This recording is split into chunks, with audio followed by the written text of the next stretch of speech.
boy.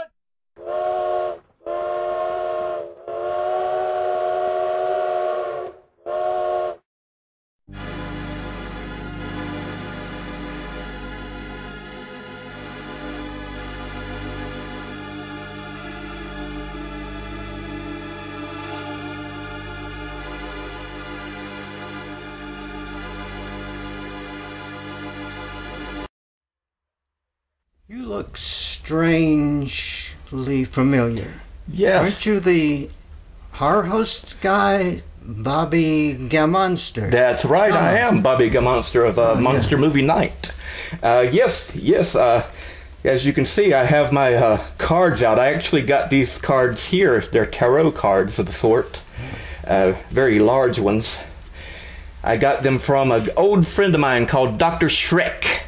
He used to say that these cards of his was his house of horrors. Schreck is such a nice name. It is a nice name. He basically would collect stories from basically strangers on a train, not unlike you and I on this train here bound for to our destination, you know. Yeah. Hello, Bobby. Danvers here. From everyone here at Demented Features, we want to congratulate you on your 200th episode of Monster Movie Night. We're so proud of you, and I'm glad that I could be a part of a couple of those episodes. So we'll see you soon at the Monster Museum. And again, congratulations on your 200th episode. So let's chug along to the ninth episode. Our 200th episode will be Dr. Schreck's House of Horrors with Christopher Lee, Peter Cushing, Donald Sutherland, and many, many other great fiends of ours. Whoa, there's a bend. Here we go.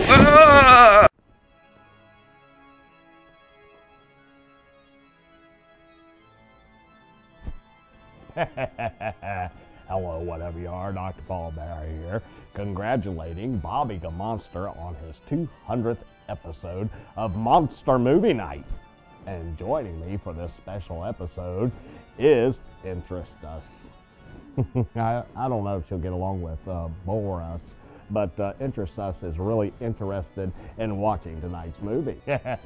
What was that, Interest? Oh, yeah, I'm starting to bore them. We'll leave the boring to bore us. Just remember, we'll be lurking for you.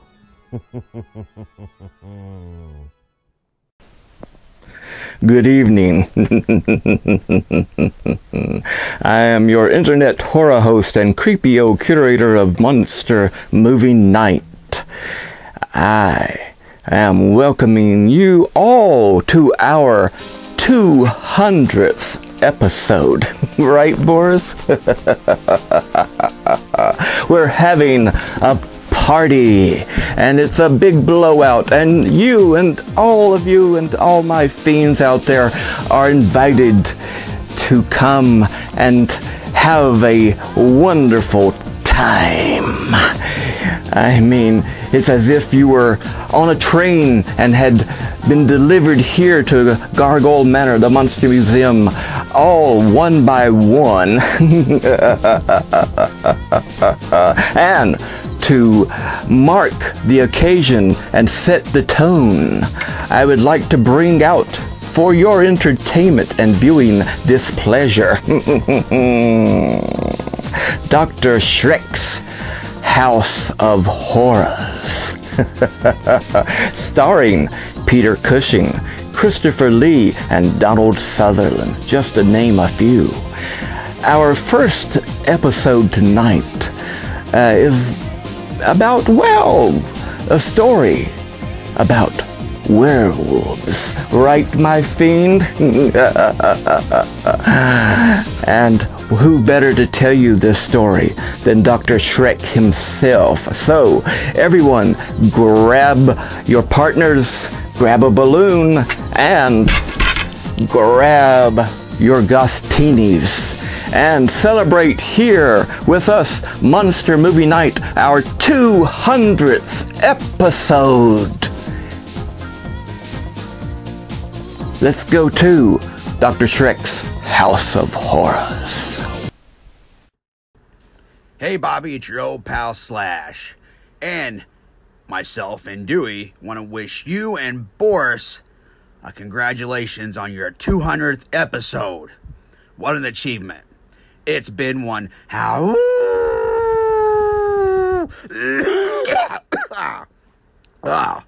one hell of a time.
Express for Bradley will be leaving in 5 minutes from platform 3. The 7:55 Express for Bradley will be leaving in 5 minutes from platform 3.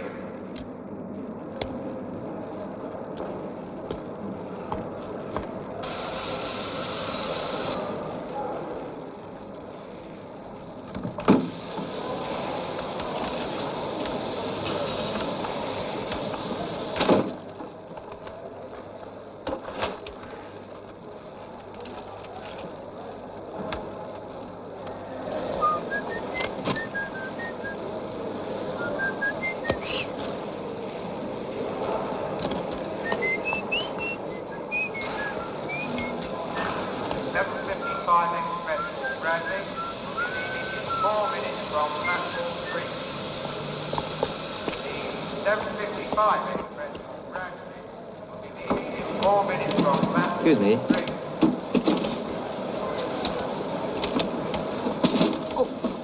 Oh, sorry.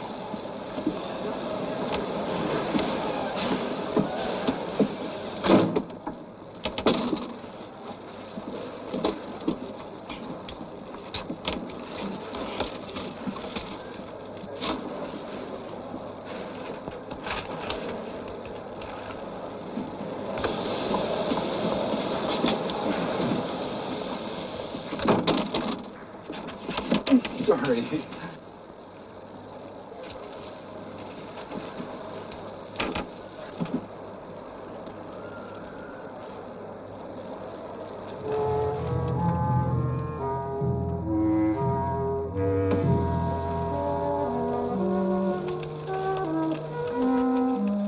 Pardon me, I think there is room for one more in here, is there not? Yes, right here. Oh, thank you.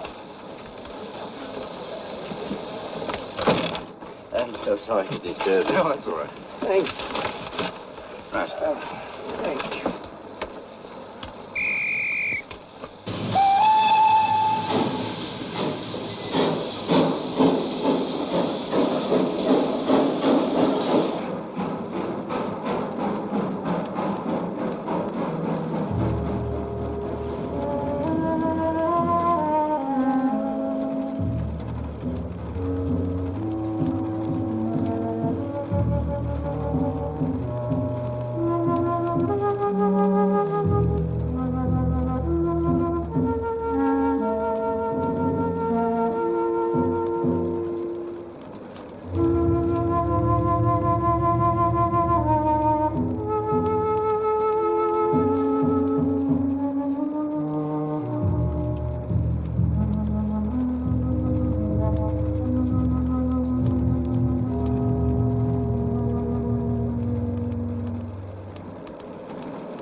so stopping. What do you mean? Oh, thank you, Chief. Thank you so much. Thank you. Hey, that's a funny-looking deck, man. How do you play poker with these? They're tarot cards. You are familiar with the tarot? I wouldn't say that, but I've seen the cards before. Dr. Schreck. Doctor of Metaphysics? The science which investigates the first principles of nature and thought. And nonsense. Schreck is a German word, isn't it? It means fright, fear, something like that. The more exact translation would be terror. An unfortunate misnomer, for I am the mildest of men. However, I sometimes foretell things that are frightening. With these? They are the key, yes. The key? The key to what? Ancient wisdom. The tarot deck is a picture book of life. An answer to the deepest questions of philosophy and history, and sometimes a means of prediction. Like fortune-telling. Other kind. What kind? There is within each of us a twin destiny, the natural and the supernatural. The cards are attracted to the supernatural part of that destiny as one pole of a magnet attracts an opposite pole. Supernatural part? The strange, the weird, the unknown, the terrifying, the mysterious.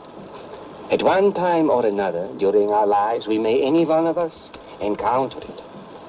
This deck can forewarn us. I call it my house of horrors. How does it work? The person whose fortune is to be told touches the cards 3 times. Then they are shuffled and dealt. The first 4 cards predict his destiny. The 5th gives him the knowledge to change it, if change is possible. Really? Do we have to suffer all this nonsense? There's no harm in it. Astrologers, spiritualists, table rappers, the entire lunatic fringe. They've been exposed for the charlatans they are over and over again. I don't know. A gypsy once told me that I was going to get an unexpected gift. And that very day, I walked under a pigeon. The tarot deck is a serious matter. The cards predict the truth, the supernatural truth. Always. Anybody who believes that will believe anything. Perhaps you would like to learn your future. Just tap the card. I must warn you, gentlemen, this is undoubtedly a well-rehearsed prelude to some shabby form of confidence trick. You can fool all these others as much as you please, Doctor, but kindly leave me out of it. Well, how about me? Come on, I'm game. You are not afraid. Oh, it's going to happen to me anyway. What's there to be afraid of? Very well. Tap the cards 3 times.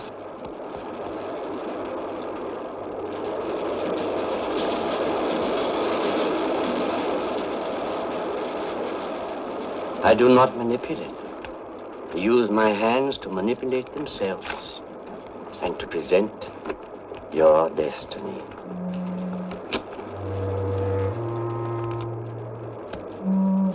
The Chariot, the High Priestess,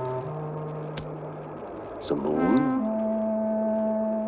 the Enchantress. Yes.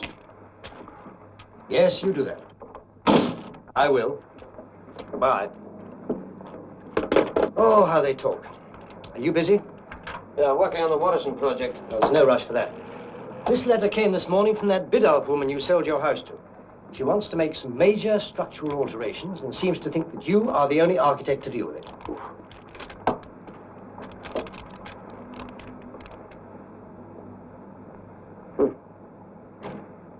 Doesn't say what alterations they are.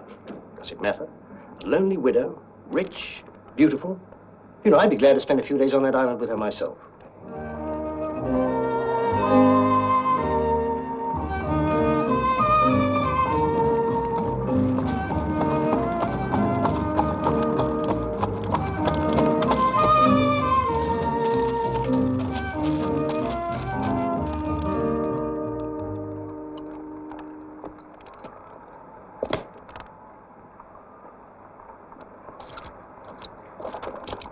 Thank you, sir.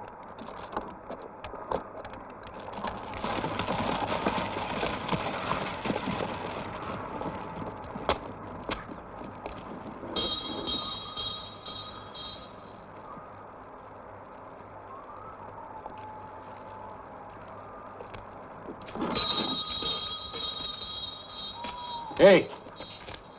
Hey, if it's no Mr. Jimmy. Caleb, how good to see you. I didn't expect you back, sir. Well, Mrs. Biddulph wrote and asked me if I'd give her some advice about altering the house. Is there anyone at home, do you know? Granddaughter, Valda. Ah, Valda's the mistress here. Upstairs, grandfather. Come in.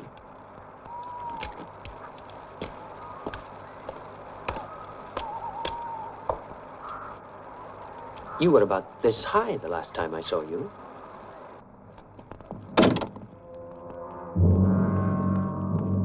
Oh, Mr. Dawson. How wonderful. I'd no idea you'd be here so soon. Well, I was free, and naturally I was interested in the house. I'm very grateful to you, by the way, for calling out Val for the job. Oh, Valda, will you prepare the guest room for Mr. Dawson, please? Come in here.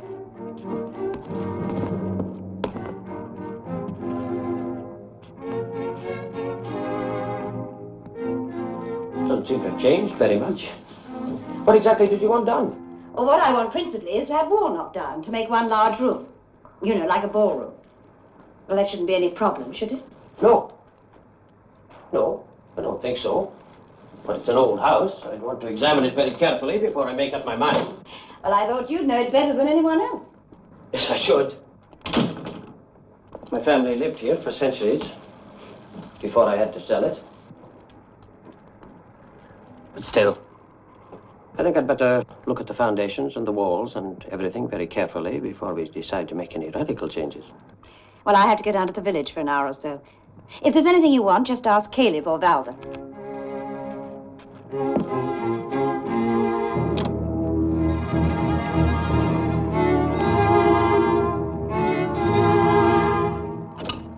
May I ask you a personal question?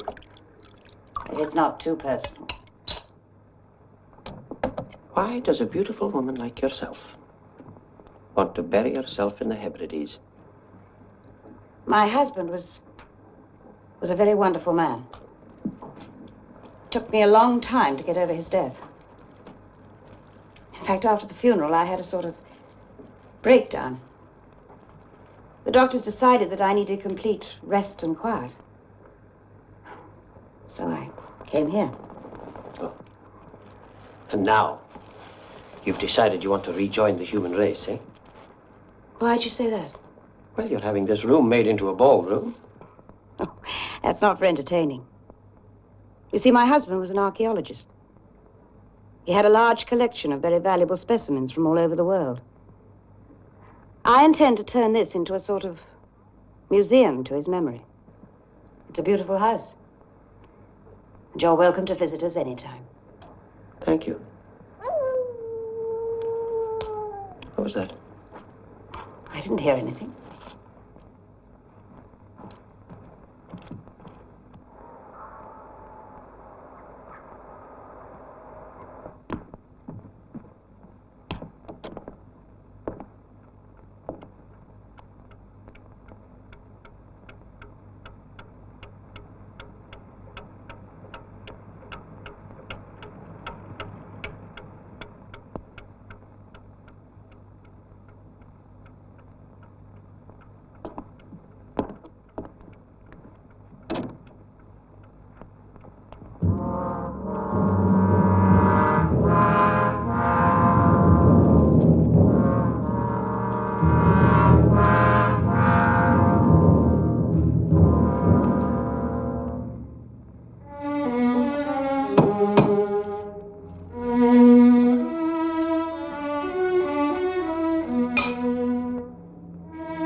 Valda!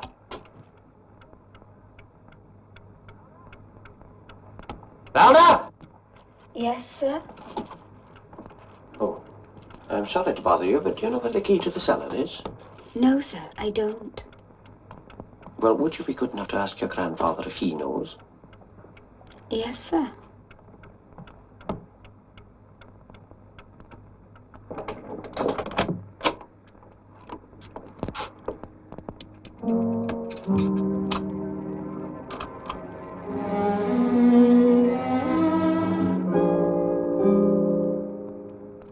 The lock's been oiled recently. That's strange. Why didn't I do it? Here's a torch, will you?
Caleb? Aye? Come down here, will you?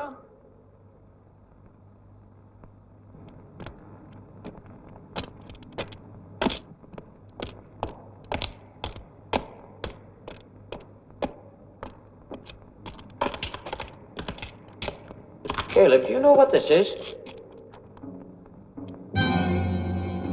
Must be the coffin of Cosmo Valdemar. The werewolf. Over 200 years ago, Cosmo Valdemar claimed that this house was really his, and that my ancestors had stolen it from him. And he vowed that one day he'd return. He swore that his place would be taken by whoever owned the house, and that he himself would once again assume human shape. His grave was never found.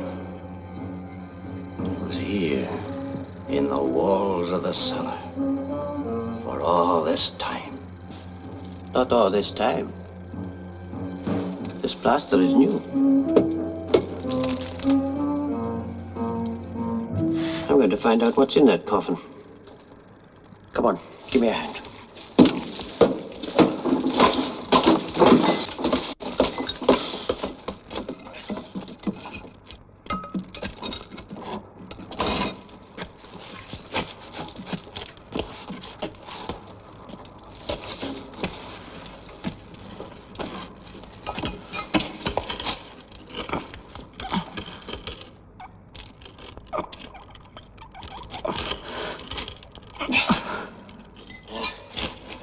To get something stronger than this.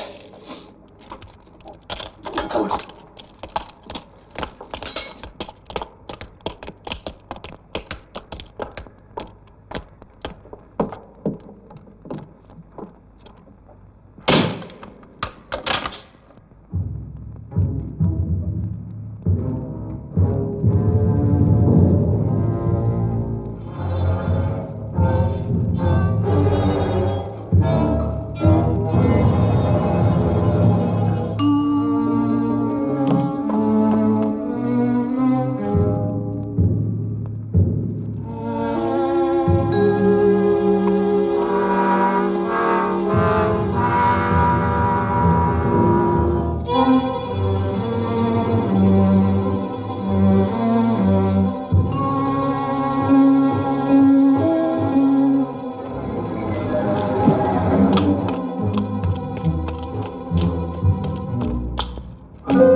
Oh, Mrs. Biddulph. Did you see anything come out of the house? No. Well, what's the matter? Nothing. Here, let me give you a hand with those. Oh, thank you. The only thing I don't like about living on this island is the fact that the shops won't deliver. Oh, put them down there, will you? Oh, I see you found the key. No. No, Caleb had a spare one. Oh, will you have to work down there? Yes, I think so. Well, how long do you suppose the work will take? Just a short time. Mrs. Biddulph, has anyone been down in that cellar since you moved in? Well, I suppose the workman went down there. I haven't. Why? Doesn't matter.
Lock your door.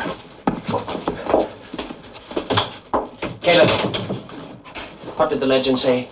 That Cosmo would return and take his revenge on the owner of the house. Do you know that Valdo left me a note tonight, saying she had to see me? She knew something about it. Do you have a gun? Aye. Get it. What you gonna do? Something came out of that coffin tonight. Something evil and strange. I don't know why it killed Valda, but I know who it's going to kill.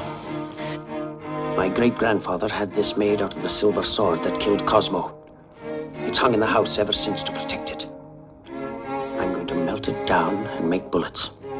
Silver bullets. When that coffin opens tomorrow night, I'll be waiting.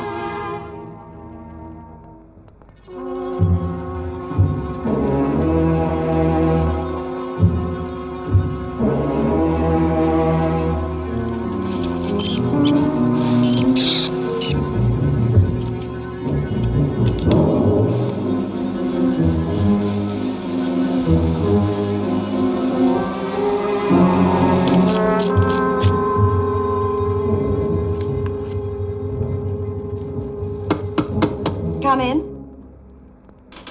I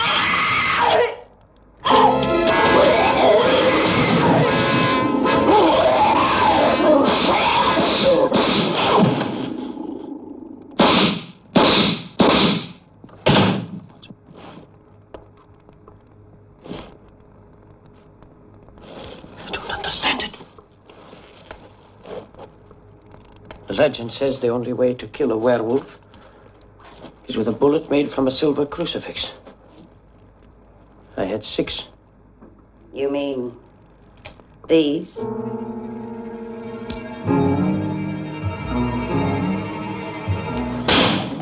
You see, what the legend really says is that Cosmo Valdemar will resume human shape again when he's replaced in his coffin not by the owner of the house, but by a descendant of the man who killed him. Now, any dutiful wife would do anything to bring her husband back to life, even after 200 years. Good evening. I am Arachna, the Spider People, hostess of Beware Theater. And here's my co-host, Deadly. And we'd like to congratulate Bobby Gammonster on his 200th episode. Yay, Bobby! Everybody, get down, get down, get down. Yeah, that's right. Boogie, woogie, woogie. Oh, hello. Enjoying the party, my fiends? How about that story about werewolves? Kinda unexpected, wasn't it?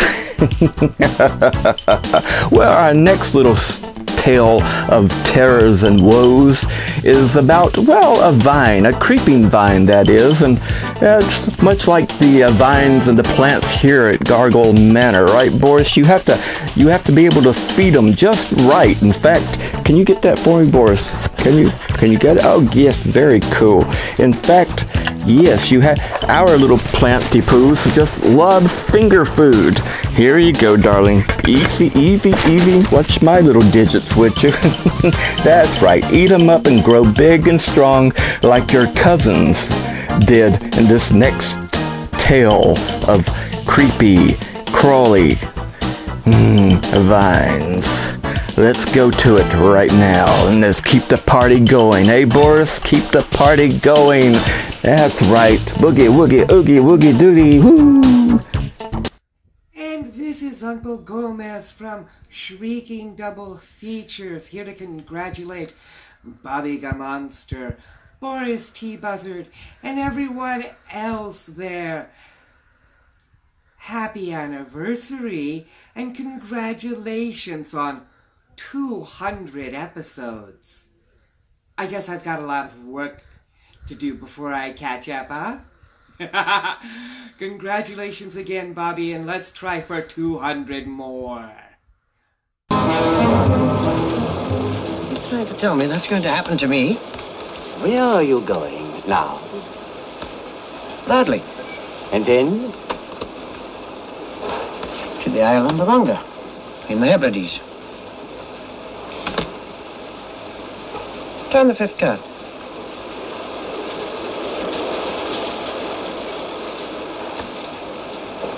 Oh, what was it? Nothing. Come on. What was that card? Tell me. Don't be so gullible. Can't you see it's all part of the act?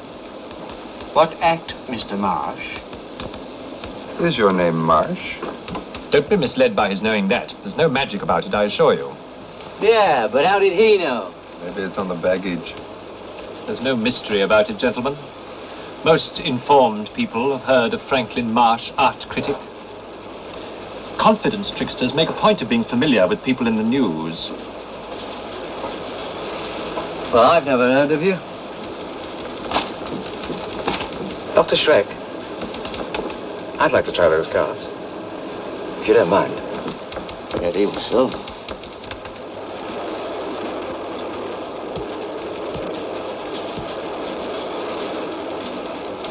And now, your prediction.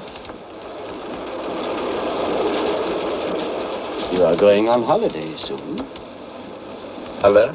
With your wife and your daughter. Daughter? How did you know? It's perfectly simple. He saw the doll up on the rack.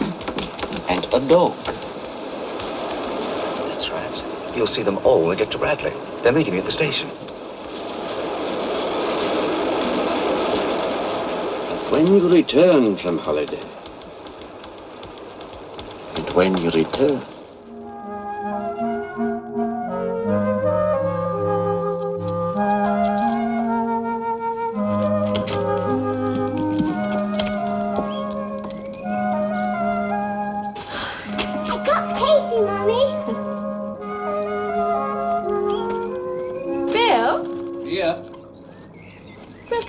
is.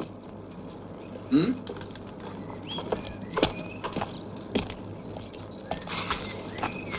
That wasn't there before. Must have grown while we were away. Well, we better get rid of it. I mean, it'll kill all the hydrangeas. Not even home yet, and back to work already.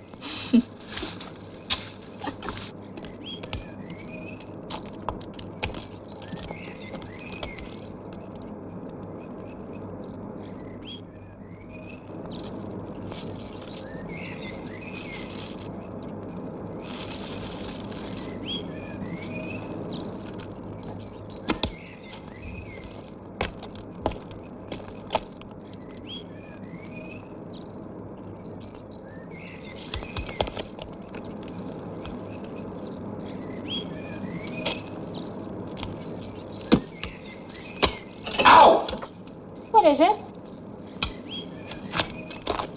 What is it? Bill! It seemed to cry out in pain when I hit it, but I couldn't cut into it with the hoe. Give me the shears.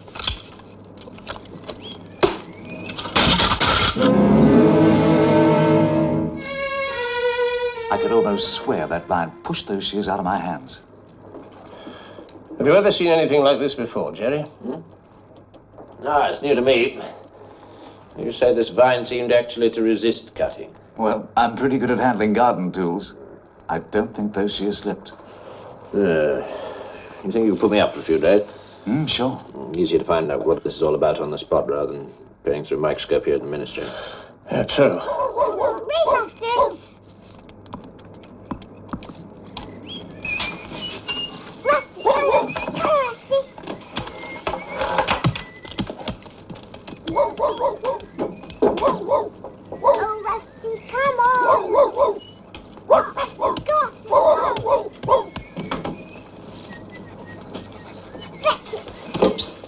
I'm sorry, Mr. Drake. It's all right.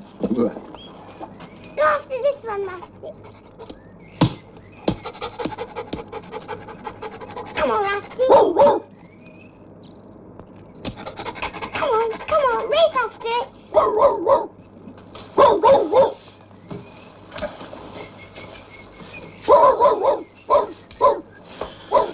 Rusty. Joe! Yes, Mummy? Time for tea. I'll get Rusty's in a minute. All right. Rusty, go after it. Go after it.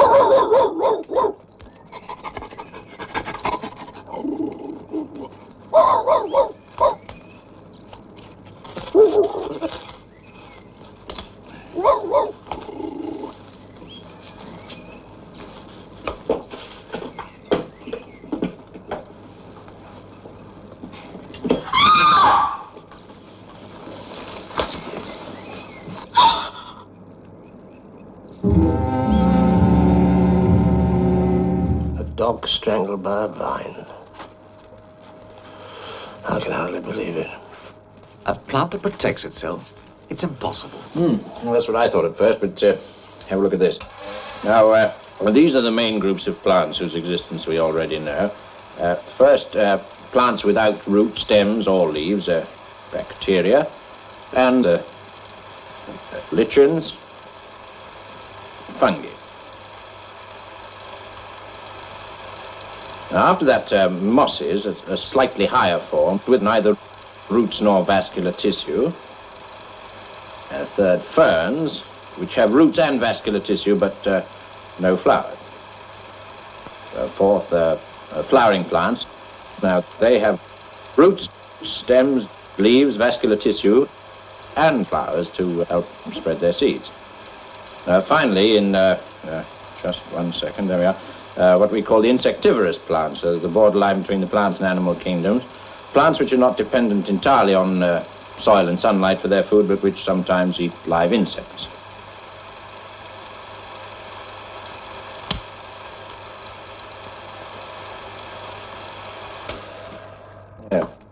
You see, each stage, each adaptation, each mutation is one step higher in the battle of the plant kingdom for survival. Now, what if a plant were to take the next step? What if there were a mutation that could develop intelligence, the ability to protect itself. Perhaps even to know who its enemies were and destroy them. A plant like that could take over the world. But it's not possible. It's fantastic. I wonder.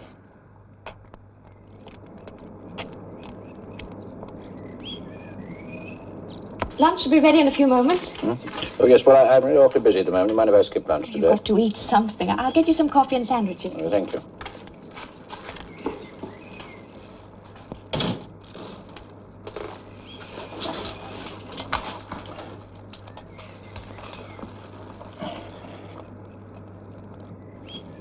Her brain?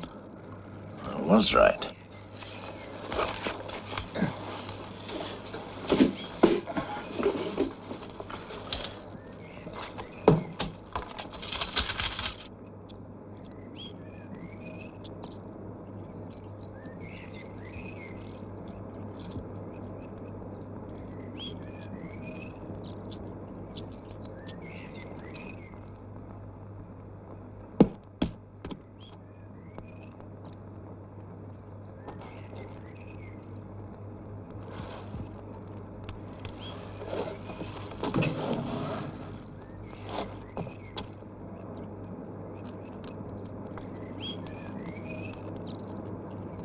Darling, it's a lovely day. Why don't you go out and play?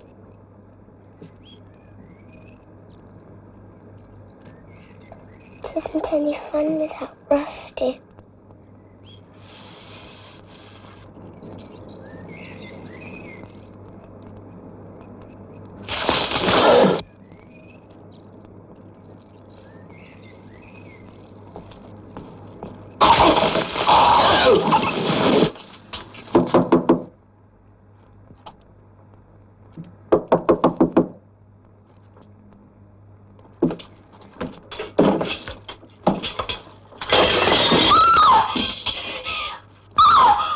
Did you call the police?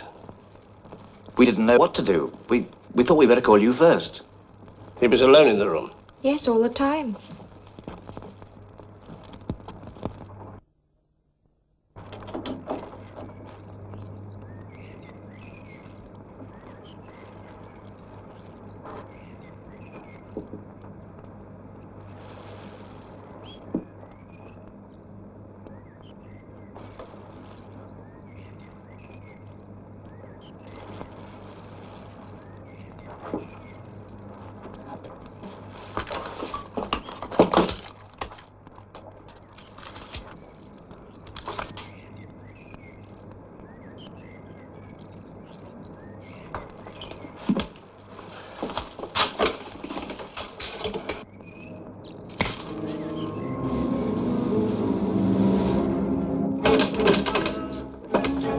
I'm going to the lab to get my men down here.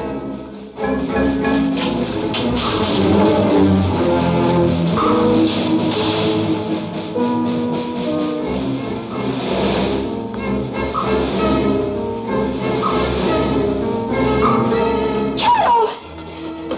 Carol, come away! How are we going to get out?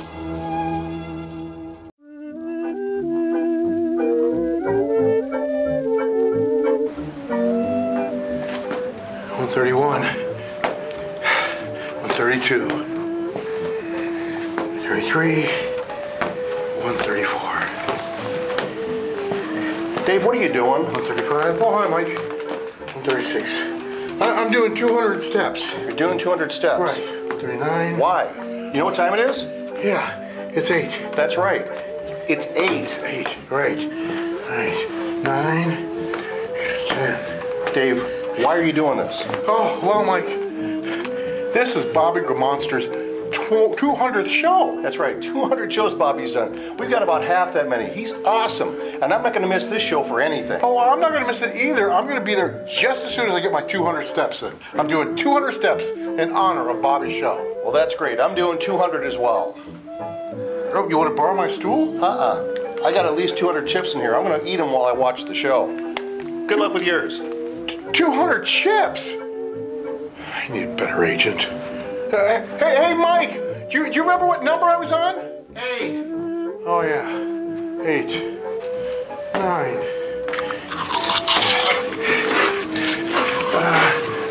Hey, Mike, let me help you with those 200.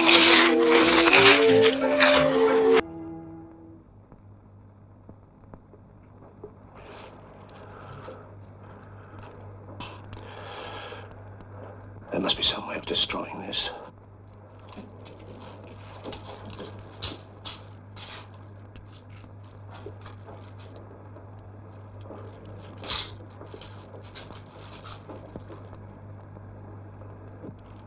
It must be, I know it.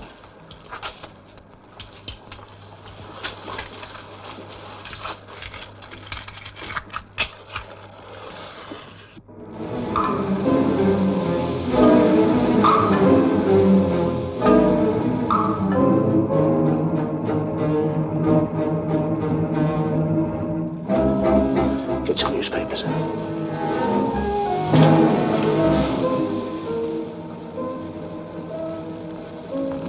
There's one thing which every intelligent thing is afraid of. Fire. If a species ever develops that isn't, it could be the end of the world. Open the door.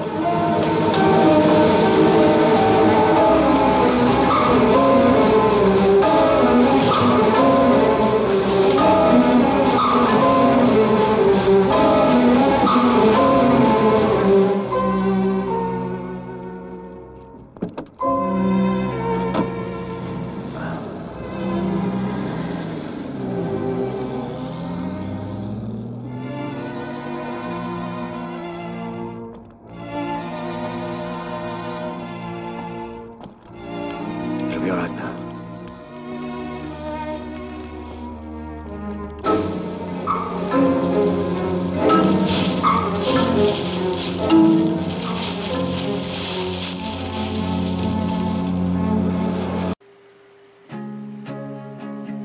Hey folks, it's me, Sluggo, and I'm here to wish Bobby and Boris a very hearty congratulations on completing their 200th episode of Monster Movie Night. Yeah, 200. That's like crazy. Like, I don't even know how much time you must have put into all this. Bobby, you are just a natural. I mean, I totally believe in you. I do. And Boris, oh Boris, what is there to say about that? Boris, you big, handsome, slick, charming buzzard, you. I am so proud of you, Boris. You've worked so hard and you've come so far. You know, you guys have really changed, evolved, and improved over the years. And we are so lucky to have you on the Vortex. I totally enjoy your shows. And Boris, I'm going to send you a little present. You might have heard that little sound in the background, a little mew sound. Well, it'll be fresh. That's all I can say. Boris and Bobby, again, congratulations on your 200th episode. I am so proud of you both, and I so love your show. Okay, remember, everybody, not only does Sluggo love you, but Sluggo loves Monster Movie Night.